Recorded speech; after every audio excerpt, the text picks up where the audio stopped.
Blog Talk Radio, the world's largest online radio network. Welcome to PAWsitive Radio with your host, Charmaine Hammond. Every Saturday at 2 p.m. PST, 3 p.m. MST, Charmaine will interview 4 paws up guests in the pet world. PAWsitive Radio brings together pet experts, authors in the pet industry, pet businesses, pet and rescue organizations, and all of us pet lovers. Charmaine is a professional speaker and best-selling author of On Toby's Terms, soon to be a major motion picture, and Toby the Pet Therapy Dog children's series. You can find out more about Charmaine's books and to inquire about her speaking at one of your events at www.ontobysterms.com. Make sure to sign up for Charmaine's blog and newsletter at www.hammondgroup.biz. Grab a notepad, pen, and get ready to take in some of the most positive stories and tips you will ever hear with Charmaine Hammond. Good afternoon. It's Saturday. Welcome to PAWsitive Radio at Charmaine Hammond here. And I love a good animal story, don't you? And that's what we are going to be talking about today.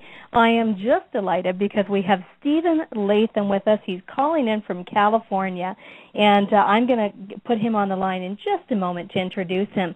Just for those of you that are listening that have never heard PAWsitive Radio, thanks for stopping by. And I wanted to share that this show was actually inspired by our dog Toby, who was a shelter dog.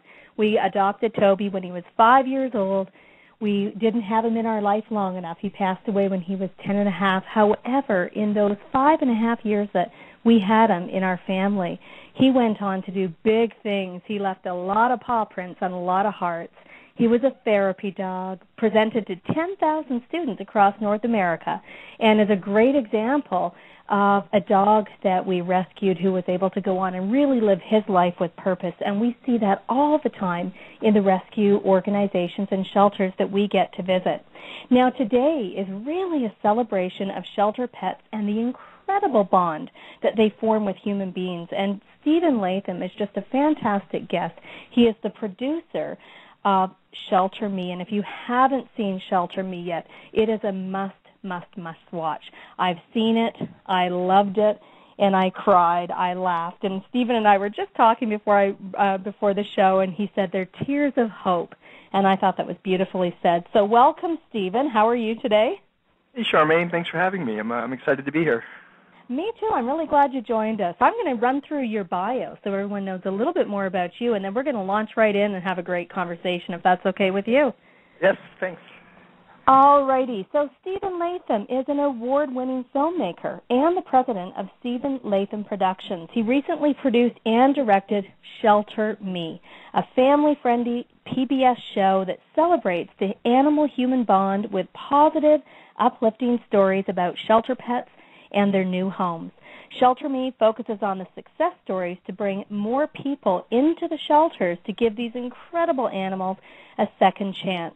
If you're sitting by your computer while you're listening to the show, hop on over to shelterme.com or Steven Latham, and Latham is Latham, Steven Latham Productions, and you can find out more about Shelter Me. So welcome, Steven. I'm so glad you could come to the show today to talk about shelter pets and the amazing bond that they create with their human family.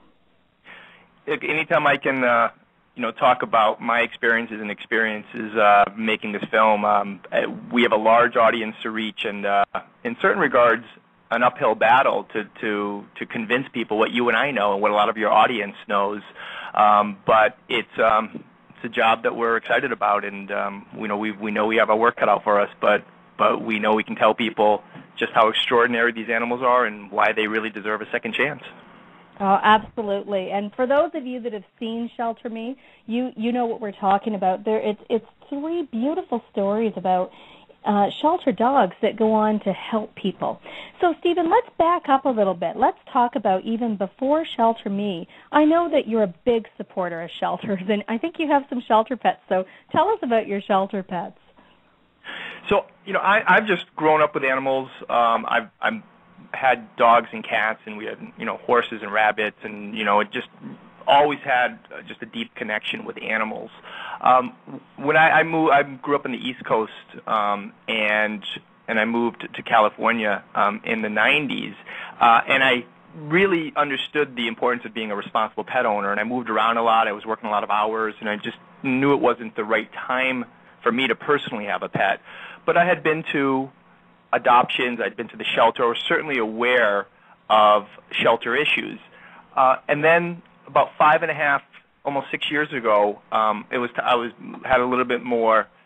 little more settled, and I decided it was a great time to get a dog, and my first decision was clearly shelter dog. Right. And right. I got my first dog, Reba, and then I really started getting more involved in the shelter world, volunteering, and really, I think it hit me at that moment the magnitude of the problem. So I had fostered a few animals. I got my second dog, and really for the next few years, I had my two shelter animals, and from that point forward, I just started volunteering more and more with rescue groups and directly at the shelters. That was the impetus to really start the project. And since I've done the project, I've been now fostering animals, and I'm currently fostering 3 dogs in addition to the 2 that I have. So you have a busy household. I do indeed. Well, I really concur with you around what you're saying about shelter pets, Stephen. And we've had the opportunity, especially when Toby was with us, that we would actually go and visit different organizations and shelters. And it always amazes me how many pets are, first of all, in shelters and needing a good home. And so I really commend you for what you've been doing to support shelters, including adopting your pets from a shelter. Now, let's talk a little bit about the film.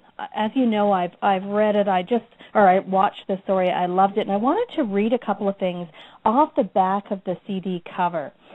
So I'm going to read one of the quotes, which is from San Antonio Pets Examiner. Shelter Me is a must-see documentary. It is moving, tear-jerking, and uplifting all at the same time. It's a must-see for all people who love dogs and love what humans and dogs can do for each other. And on the back of the DVD, it also says, and this stat just astounded me, Stephen, it says every year 3.4 million dogs and cats are euthanized in America's shelter. That's an incredibly staggering statistic. So this was really eye-opening for me, and I think when a lot of people hear it, they sort of do a double take. Every single year in the United States, we have 4 to 8 million. And the numbers are, 6 to 8 million dogs and cats enter the shelters. And only about half of them are adopted out. So the way that we're dealing with this overpopulation and under-adoption problem is that we're euthanizing about 50% of the animals that go into the shelter. So this is obviously the crux of the problem. And there's myriad reasons why we have this epidemic. There's a lot of smart people have been working on this issue for decades, and it's still an epidemic. So we are literally euthanizing 3 to 4 million cats and dogs every single year. So what do we have to do to address that, to bring that number down? Well, that's the question that I started when I put together the Shelter Me series. And one of the first things that I recognized was that people were not celebrating these animals. There weren't positive stories, uplifting stories. I mean, I think everyone can think of that commercial that runs on TV with that particular song that makes everybody feel terrible and turn the channel as quick as possible. So I realized that there's got to be a better way, and to tell it through my experiences authentically. This isn't. I'm not doing it as a marketing campaign. I'm doing it as I truly think that shelter pets are the best pets. So one of the things I realized was, well, why aren't we telling these amazing stories to get people into the shelters? Why aren't we showing, this unbelievable relationship that forms when you save a shelter animal and what that does, what the animal does back to you? I mean, that's really where the title of the series comes into play, right? Right. Shelter Me is this double entendre. It represents when you provide shelter to an animal, it will do more so for you. And those stories just weren't being told.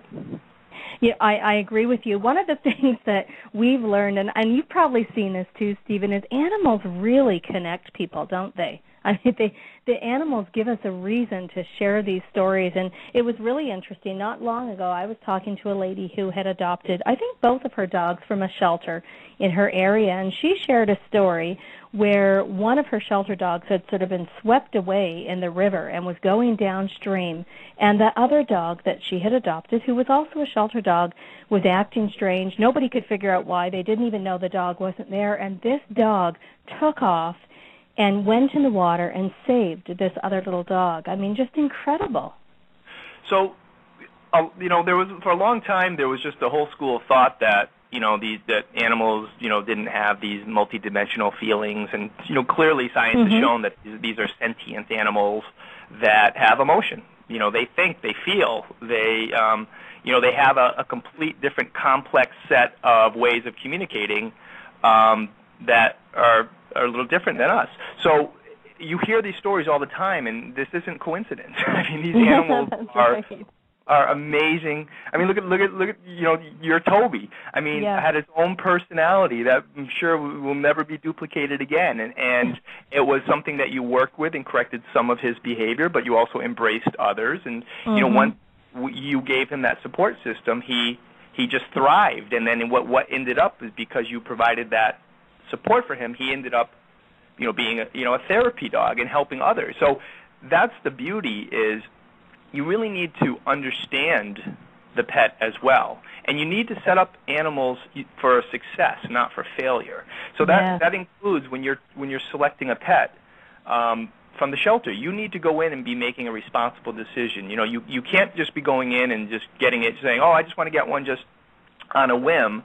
You need to understand that this animal is going to live 10 or 12 years. You need to understand the personality of the breed. That, do you live in an apartment or do you live in a house? Are you going to be able to exercise that animal every day? Are you going to be patient with a younger dog that's learning, might have mistakes in the home? There's just a whole host of things about a personality of a dog. But they also, as you indicated in that story about one dog, having empathy and saving the other dog in the river, you always hear of these heroic stories, whether it be animal with animal or animal helping people. I mean, it never ends, and it really shows amazing relationship that we have, with our companion animals.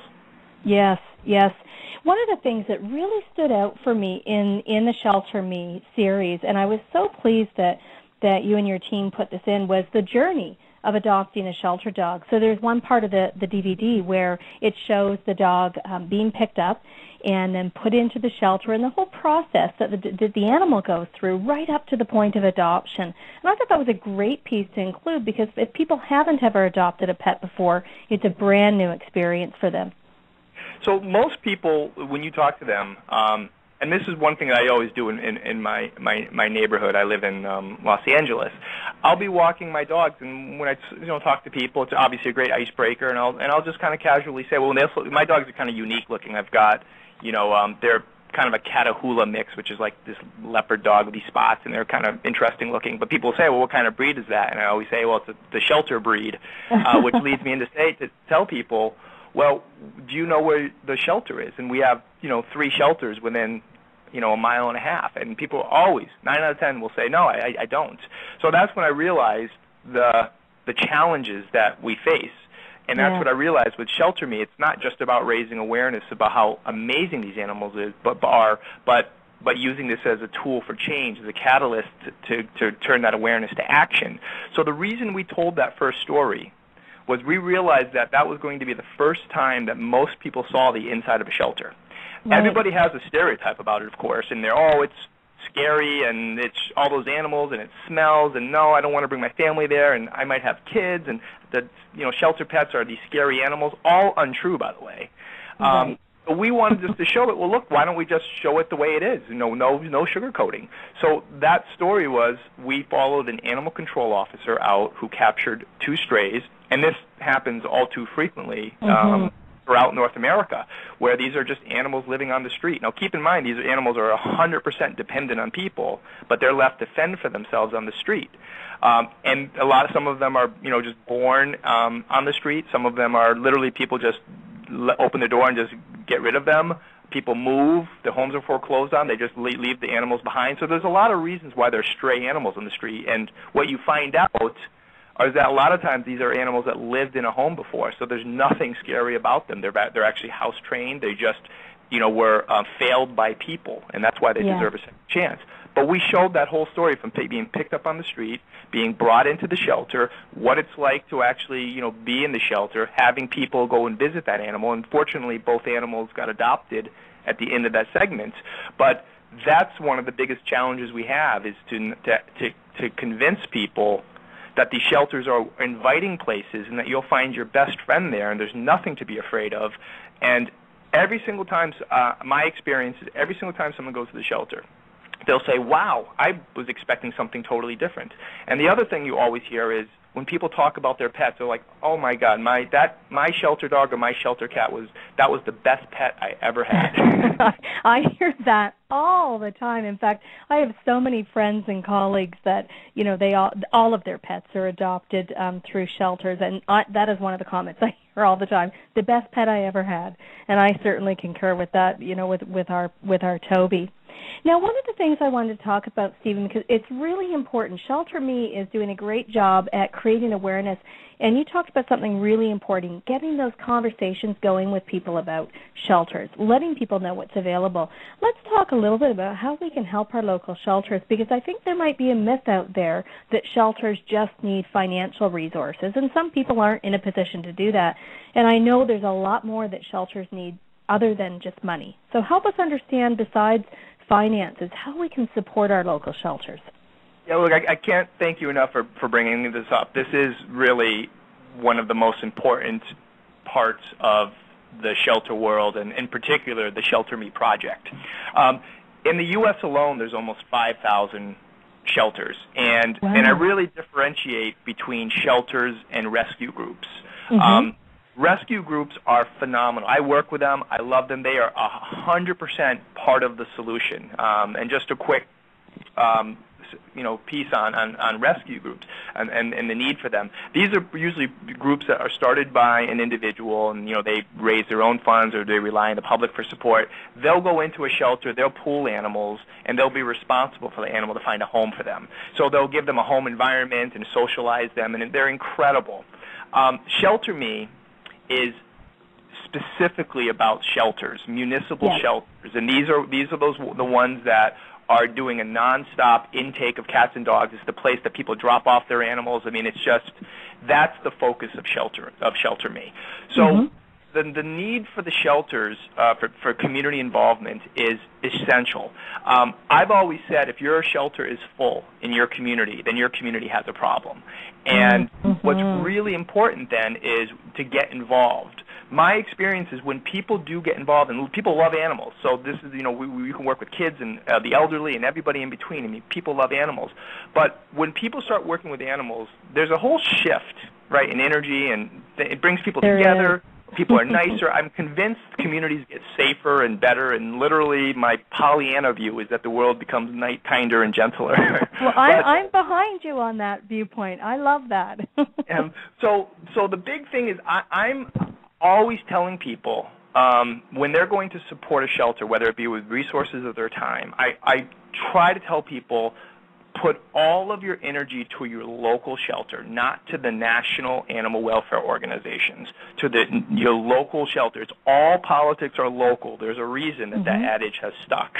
So the number one thing to do is obviously adopt. It's to tell people, it's to get your pet. I always say, even when your pet passes away, the best thing you can do to honor your pet is to pay it forward and to get another shelter pet and save that life, because you're saving that life, making room for another animal. Okay, so a lot of people say, well, I already have an animal, or I live in an apartment, I can't adopt. Okay, so then the next thing is, well, have you thought about fostering? So fostering is something a lot of people don't know is even available, and it is absolutely critical to helping shelters. And this is where you can either do it on your own or work with the shelter. Well, you'll pull an animal from the shelter. You'll kind of adopt it temporarily.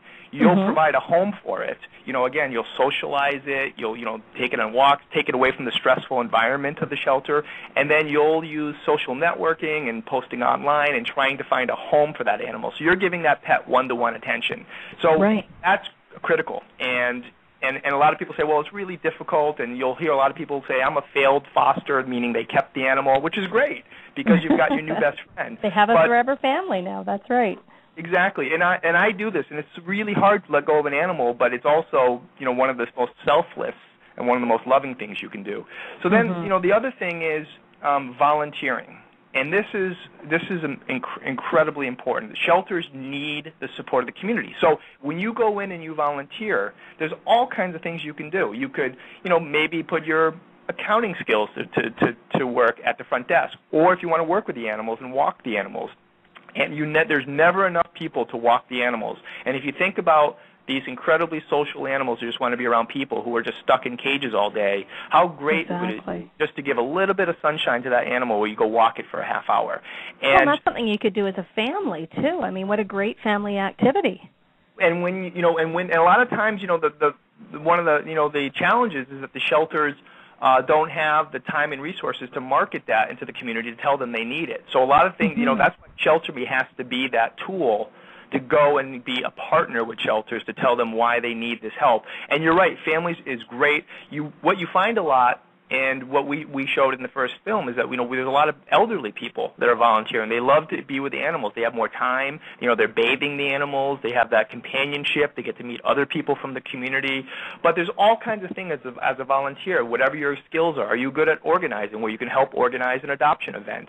Are you good at there's just so many things you can do, and again, I've found there's a lot of joy in that part of it. And then it comes down to the donating, and people immediately think, well, I got to donate money.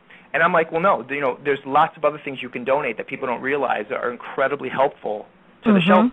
And number one is they need blankets, they need newspapers, and because we had a screening in Los Angeles, and I spoke at it, and when I told people that they need these things, as simple as that, I've gotten more calls and emails saying I now do a weekly stop at my local shelter to drop off newspapers and blankets, and they need that. Great, yes, exactly, and that's something that we can all do without. Yeah, exactly. And think about it, gift cards. Everybody has a Home Depot card or whatever, things that they might have gotten as a gift, and shelters can use that stuff like crazy because they're always again doing construction equipment. If you have like from a Lowe's to a Best Buy, anything, shelters need all that upkeep. So you can donate food, you can donate money. So there are just so many things that you can do to get involved with your local shelter. And again, that's been before the Shelter Me project. People have always said, well, I can't adopt right now, and I can't donate money, so there's nothing I can do. And then I say, no, there's a list, yes. And then here's all these other things, because this is why you need to engage people, is when you form that relationship with the community, when it becomes time to adopt, or if your neighbor all of a sudden says, oh, something, I was looking for like a little chihuahua. If you're volunteering at the shelter, you're like, I know of one, and then you can make that connection that quickly. And those people are going to become your evangelists. They're going to be the ones that, sort of have that ripple effect and tell people, my experience at the shelter is great, and that's how you're going to have change here. And I believe change can really be done on an exponential. You can literally get all this activity, support, volunteerism, adoption, fostering, donating, and you can solve this problem. Not just make a dent in it, but you can solve this problem, and hopefully one day, we won't even have a need for shelters because, we've, as a society, that we've just become a lot more responsible on breeding, on shutting down puppy mills, on demanding, responsibility, and making sure that we have a lot of accessible spay-neuter programs and all those things that contribute to why our shelters are so full. Yes. Oh, and I love the list that you just presented with us. I mean, I'm just newspapers, for example, something that we have sitting around our house, taking up space or waiting to go out to the recycle bin, so we can share that with our local shelter. And I was on Facebook one day, and there was a lady saying that she was in a grocery store, and they had these 2-for-1 deals. Buy kitty litter and get one for free. So she goes around whenever there's a coupon and buys one for her cats and one for the shelter. And I thought, what a great example of just making it part of your weekly shopping plan or your monthly or yearly spring cleaning of the house. Absolutely. And look, you feel great when you help, and the shelters truly need it. I mean, that's what I keep saying. This isn't just an act to make you feel good. The shelters are open arms. They're like, we need the help. And the animals need the help as well. So I mean, it's really a win-win. Stephen, where can people buy Shelter Me? Tell us how they can get access if they haven't seen it on TV yet. Where can they buy the DVD? So the DVD is available on our website at shelterme.com. And if you go to the site, shelterme.com, you can connect to our Facebook page, and we've got an incredible community that's been built. Some people sharing stories, again, these uplifting stories about the shelters. You can see our promo there as well. And the show is still being repeated and airing on PBS stations throughout the country. Oh, excellent. And I just want to actually acknowledge your Facebook page. If you've not been on the Facebook page for Shelter Me, please go there. I'm spending hours on there. I'll tell you, I get on there and I can't get off. I'm looking at all these gorgeous pictures of animals who have found their forever family, hearing or watching the videos that are on there, and listening to or reading the conversations that people are having about the amazing pets that they've been able to adopt from a shelter. So I love how you've created this community of people, because I think you're right, Steven, that is what's going to create the change that's needed. Well, look, we're curating content there so people can really see best practices and really understand how amazing these animals are. I mean, just quickly, one of the stories in the film is all about our returning war veterans who are coming back with PTSD, post-traumatic stress disorder, and it's really a crisis. I mean, our vets are really suffering, and our story we show two particular vets and their experiences when they've hit rock bottom. Out of choices, and they found the program. And again, these are just people who start these programs that match shelter pets with veterans with PTSD. And we show the process of them starting to heal and develop this relationship with their companion animals, with their shelter dogs, and start getting back into the rhythm of life and getting back into society. And it is an incredible transformation that takes place, both for the dog and for our veteran. And it's, in my opinion, one of the most patriotic things you can do is to support those types of programs, which are, not forgetting our vets who've sacrificed so much.